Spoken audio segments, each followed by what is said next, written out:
Strictly music, only music, and nothing else. And I'm back again, as promised, with another album review. This time we are talking about The Weeknd's new album, Hurry Up Tomorrow. Now, this is a lengthy one and an interesting one. So go ahead, get comfortable, strap yourself in.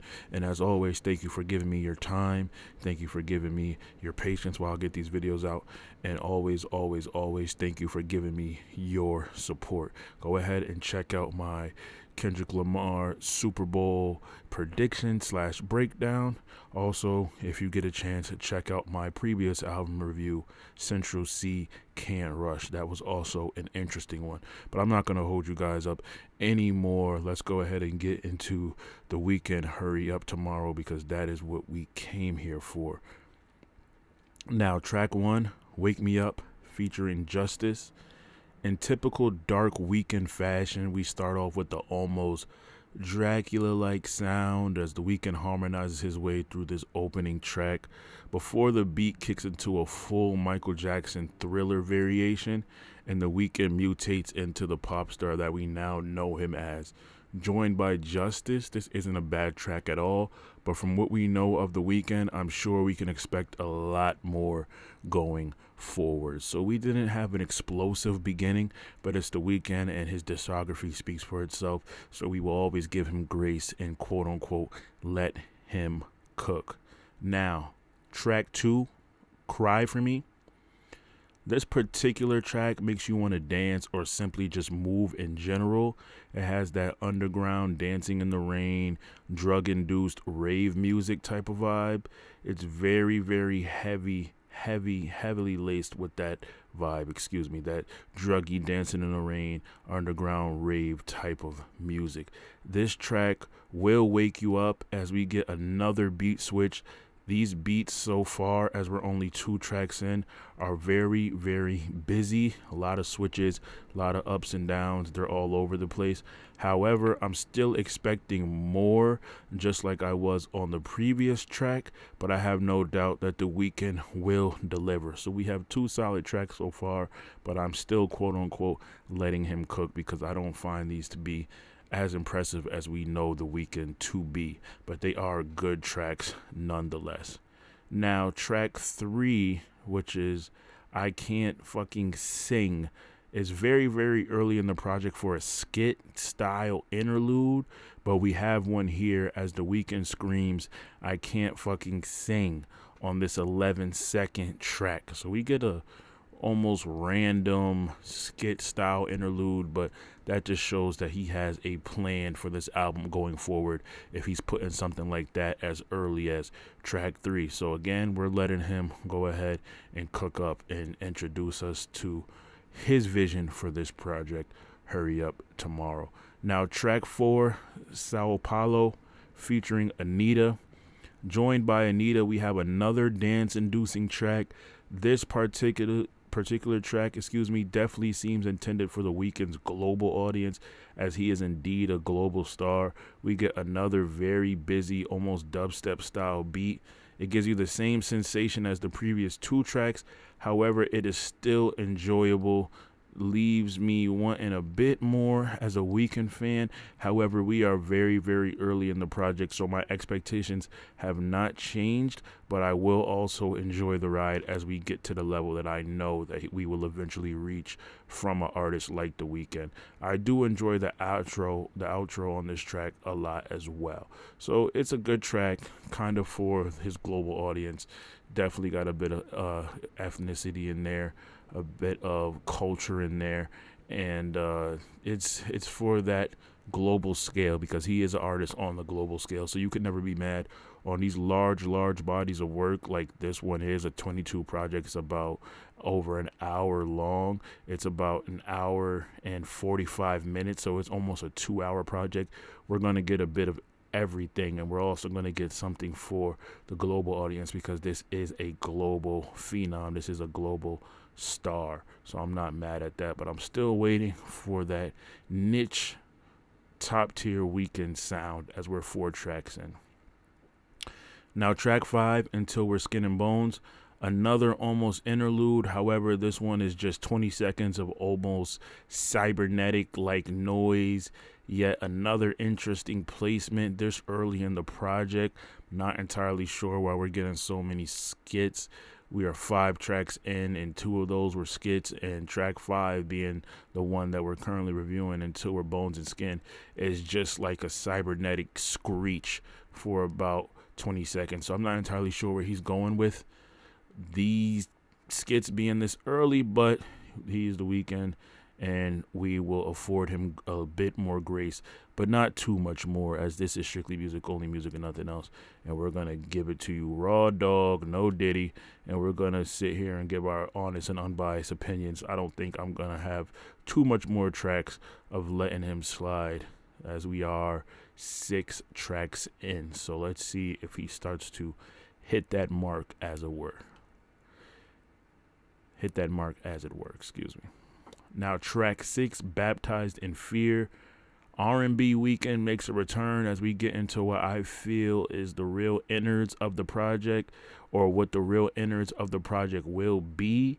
He seems to be discussing a suicide attempt on this particular track. The Weeknd claims he has been baptized in fear, a sentiment that I'm sure a great deal of us can relate to. So now we're getting to a bit more substance in the music, a bit more interesting, a bit more heavy, a bit more Weeknd, and I am liking that. I'm liking that a lot. So track 6 is definitely the turning point for me. Hasn't hit that mark yet, but we're starting to turn a little bit. So we're getting there. Now, track 7, Open Hearts, yet another thriller-like beat has returned for this track as well, as we get Pop Star Weeknd back on the track. I find this track much more enjoyable than the previous pop style tracks that were on the project before track 7. And it gives the sensation of free falling. It feels like you're free falling when you're listening to this track. So this is a very, very, very dope one. And that was Open Hearts, track 7. Now, track 8, Opening Night. This track is very lucid. It feels much more like a conventional interlude than track 3 and or 5. So as far as interludes go, this is essentially your conventional interlude with a more conventional placement being placed at track 8, and we get about 1 minute and 30 seconds of lucid harmonization from the Weeknd, along with some phone call noises. So this is a more conventional interlude at a far more conventional placement, as we see it placed at track 8 on a 22 track project. So still a bit early, but it's more so towards the middle, so it's a bit more understandable. The first 2 skit style interludes, or the skits, or interlude, whatever you want to call them, not entirely sure why they were there so early in the project, but this one makes a lot more sense. Now, track 9, Reflections Laughing, featuring Travis Scott and Florence and the Machine. Shout out Travis, shout out Florence and the Machine, 2 phenomenal superpowers in the music world. Flowing in seamlessly from the previous track, so the outro of the previous track cues up the intro of this current track. Pay attention to that style, because we will see that trope repeated a few more times, where the outro of one song leads into the intro of another, which just shows you the structure and the placement was very thought out. So it flows in seamlessly from the previous track. We start with the distant laughter, and the Weeknd wastes no time using the voice that we've come to know him for, joined by 2 heavy hitters, Travis Scott and Florence and the Machine. Easily the most enjoyable track thus far. Big ups to Travis. He fits in perfectly with the jagged-minded music and adds a lot to this track. Big ups to Florence and the Machine as well. Very well put together track, as we get dialogue, sound effects, and the outro, as well as a busy beat. This project is filled with busy beats and busy music. So there's a lot going on with track 9, but it is enjoyable. Travis fits right in with that scatterbrain style, jagged-minded music. Florence and the Machine needs no introductions. If you're familiar with Florence and the Machine, then you understand why they need no introduction. And if you're not familiar, I suggest that you become acquainted with them. So these are 2 phenomenal superpowers in the music world, joined by The Weeknd, who is also a superpower in the music world. This track is easily the best track so far, as we're 9 tracks in. Hands down, no debate. I like this a lot, and that was track 9, Reflections Laughing. Now, track 10, Enjoy the Show, featuring Future. Joined by Future, I like this a lot. I like how this track starts a lot. Easily one of my favorite beats so far, as The Weeknd tones down the pop star and turns up the R&B artist. I think we can agree that this is one of the more enjoyable versions of The Weeknd, when he goes a bit more R&B heavy and turns down the pop star a little bit. Pop star Weeknd is still enjoyable, but I got R&B Weeknd for the win. And Future is as versatile an artist as he always is, and he fits right in. I like this track a lot, and these two have a bit of chemistry as well from some of their previous bodies of work that they were on together, so we know that they work well together, and I like this one a lot. So shout out to Future and shout out The Weeknd on this particular project. Now, track 11, Giving Up on Me. Another interesting beat, a lot of busy beats on this project as we find ourselves halfway through the project. Another song I find lackluster, however, if we're being honest. Nothing to write home about with this track until we get to the middle of the track. Then the beat switches into something more simplistic, and the track becomes far more enjoyable. From that point, the first half could completely be left off. I can completely do without the first half of this track. The ending does a lot for me. The beginning does nothing. And that was track 11, Giving Up on Me. So we are officially past the point of giving The Weeknd grace. We need some slaps and we need some bangers. So let's see if he can produce. Now, track 12, I Can't Wait to Get There. Track 12, I Can't Wait to Get There. Big fan of this beat with the underlying voices. Not sure if it's a sample, but if it is a sample, get in the comments and let me know where it's sampled from. I like this track a lot. We get a bit of rapping from The Weeknd here as well, and he reflects on his life. I like him a lot better on these more simplistic beats on this particular project. Tracks like these are the clear standout compared to the dubstep style, more pop-heavy ones, at least on this particular body of work. And I think if we lean more into this, we'll get a far more enjoyable project. Not saying that this project isn't enjoyable to this point, but it would be far more enjoyable if he leaned more on tracks like track number 12, and that was I Can't Wait to Get There. Now, track 13, Timeless, joined by Playboi Carti. We hear the single that led up to the release of the project, and this track is easily top 5 on the project. That's why it was a chosen single. It was a chosen single for a reason. Big ups to Carti as well. We all know Carti is a anomaly in the music world. His fan base is cult-like, and he is very talented, and The Weeknd also compliments him very well, and vice versa. He compliments The Weeknd very well. There is a reason why they pushed out this particular track in anticipation and leading up to the project Hurry Up Tomorrow. And that was Timeless, track 13, The Weeknd and Playboi Carti. Now, track 14, Niagara Falls. The intros of these last few tracks, or even a good amount of these tracks in general, have been interesting to say the least. This is easily my favorite song on the project thus far. This has that signature Weeknd bounce to it, and the beat complements him very well. It complements him very well here.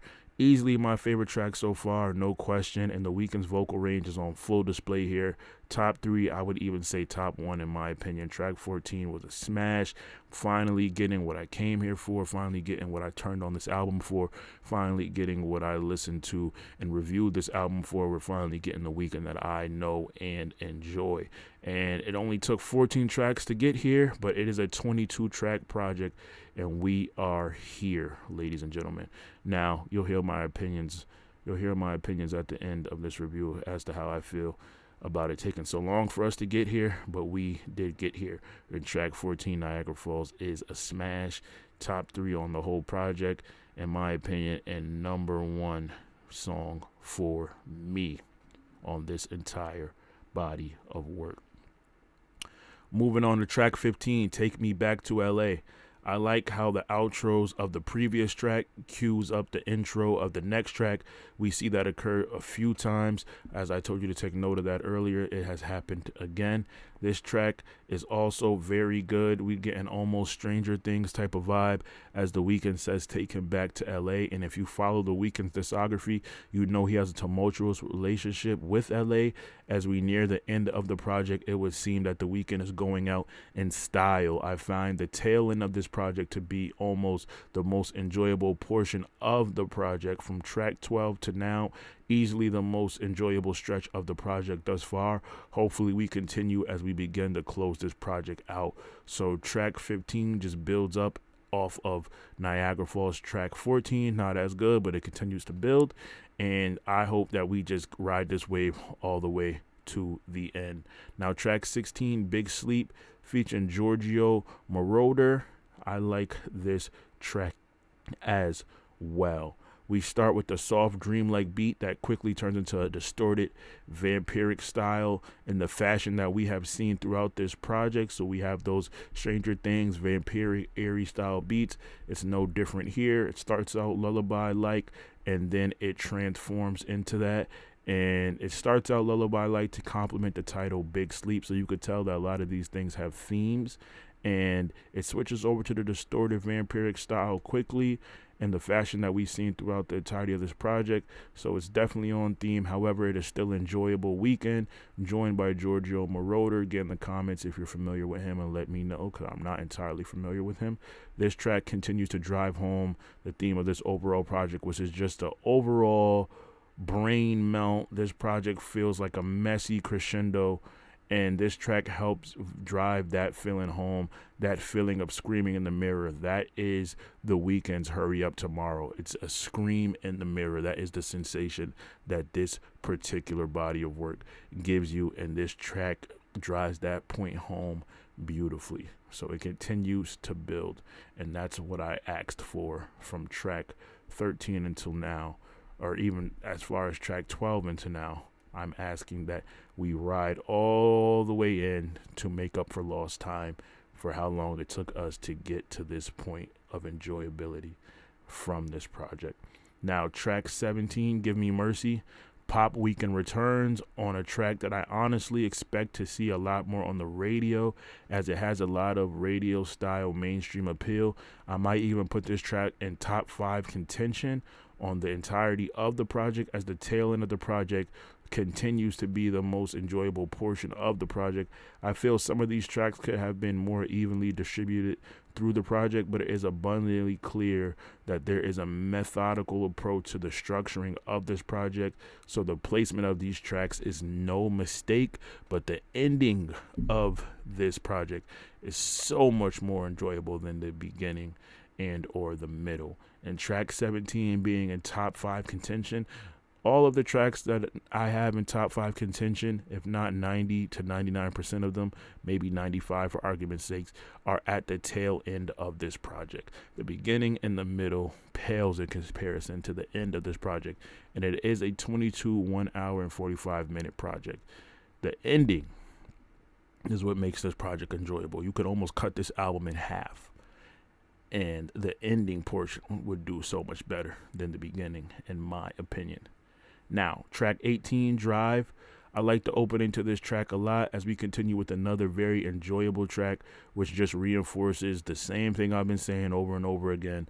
The tail end of this project is just so much more enjoyable, and this is definitely one of my personal favorites on the project, and that was track 18, Drive. Now, track 19, The Abyss. Joined by Lana Del Rey, the chemistry of these two has always been extremely high, as they always mesh well together whenever they're on a track together. However, this is definitely the weakest Lana and Weeknd collab that I've heard, and I've followed their discography closely. But it's always a treat to hear Lana and it's always a treat to hear Lana and The Weeknd in unison, but stack it up against their previous collaborations, this is dead last. Not a bad track by any stretch of the imagination, but I was expecting so much more from these two, as they have always been known to deliver far more than what they delivered on track 19, The Abyss. But it continues the trope of making the tail end of the project better than the rest of it, so I'll take it. Enjoyment is enjoyment is enjoyment. Now, track 19, track 20, Red Terror. One thing The Weeknd does very well is immerse you in his music, and this track is a testament to his ability as the beat crashes against the speakers like waves while The Weeknd cries out. Then we have another beat switch to carry it out as The Weeknd leaves us with a cryptic message that death does not count. Honestly, could have done without that cryptic message part, and he talked all the way into the end to carry out the track. It was a dope track nonetheless, but I definitely could have done without the outro. The outro did not add anything for me at all. Now, building off of the outro that I wasn't a big fan of from the last track is track 21, Without Warning. And pay attention. It's very, very structured. It's no mistake how he structured this project because the outro of one track builds up into the intro of the other. All right, we get a almost vintage Weeknd on full display here. This track is easily in top 3 contention for the project, and it's an almost nostalgic listen. And with the Weeknd, that is by no means a bad thing. Dope track. As the outro is an audience filled with applause, which is indicative of how we, the listeners, feel while we listen to this track. Very, very, very, very dope. The tail end of this project claims another victim, as this track I would consider to be top 3 contention on the entirety of the project. We are finishing on a very, very, very strong note, and that was track 21, Without Warning. Now, track 22, named after the album itself, Hurry Up Tomorrow. As we close out this lengthy, almost cinematic 22-track project, we get a colossal track to finish the Weeknd's Hurry Up Tomorrow. As you hear the passion on this track, it feels almost like a farewell, like the credits are rolling at the end of the movie. This project has been a ride, to say the very least. Easily one of the Weeknd's most interesting bodies of work to date.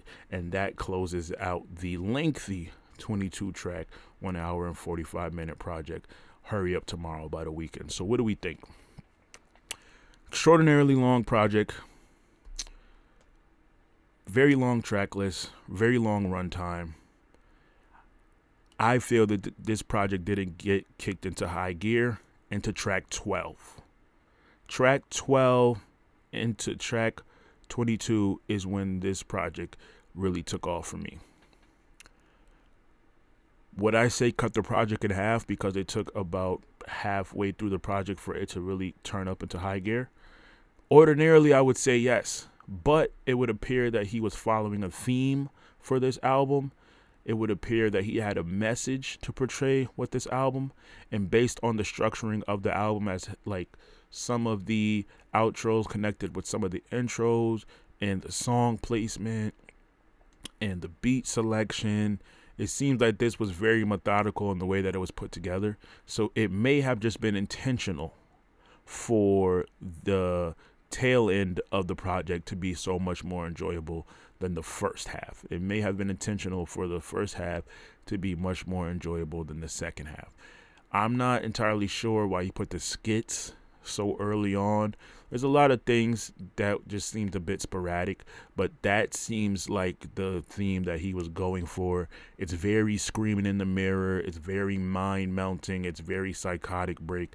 It's very scatterbrained. It's very hurry up tomorrow, like just hurry up. It's very anxious. And I think that was the trope that he was going for. But if we're talking strictly music, only music and nothing else, and not being too headcanony with the thought process of The Weeknd when he created this, track 12 going forward is when this album really starts for me and when it really gets enjoyable. I think it is it's a bit of audio cinematography, if that makes sense, if you're picking up what I'm putting down. I know that he wanted to get into other things outside of music, and this may be a display of his ability when it comes to putting together things that seem almost like a play and or a movie. It seems like a lot was going on with this particular project. It doesn't get good into the middle. There's still a couple blind spots from 12 to 22. There's a song or two there that still didn't carry the load, but from 12 to 22, it's pretty solid. How does it stack up against his other bodies of work? It's not in his top three, probably not in his top five. It's not one of his best albums, but it is a Weeknd album nonetheless, and it is not terrible. It's a extraordinarily lengthy listen. Will I be listening to this project in its entirety again, based on the time frame? Of course not. I'm instantly going to cut this project in half when it comes to listening to it again, which is rare because there are multiple Weeknd albums that we all would play. At the very least, I know that I would play and have played from front to back. This doesn't stack up very well against his previous bodies of work. Not a bad album, but by the Weeknd's own standard and metric, it's not that great. He does have a couple on here that are phenomenal that I'll continue to listen to, but I've heard better Weeknd. I feel like we've all heard better Weeknd. In terms of song structuring, track list structuring, and the way this project is put together, yeah, it's very creative, very innovative. I like it a lot. But if we're talking strictly music, only music and nothing else, not the greatest Weeknd that we've seen. We've seen far better Weeknd. Get in the comments and tell me what you think. Strictly music, only music and nothing else. Get at me. I'm here for it all.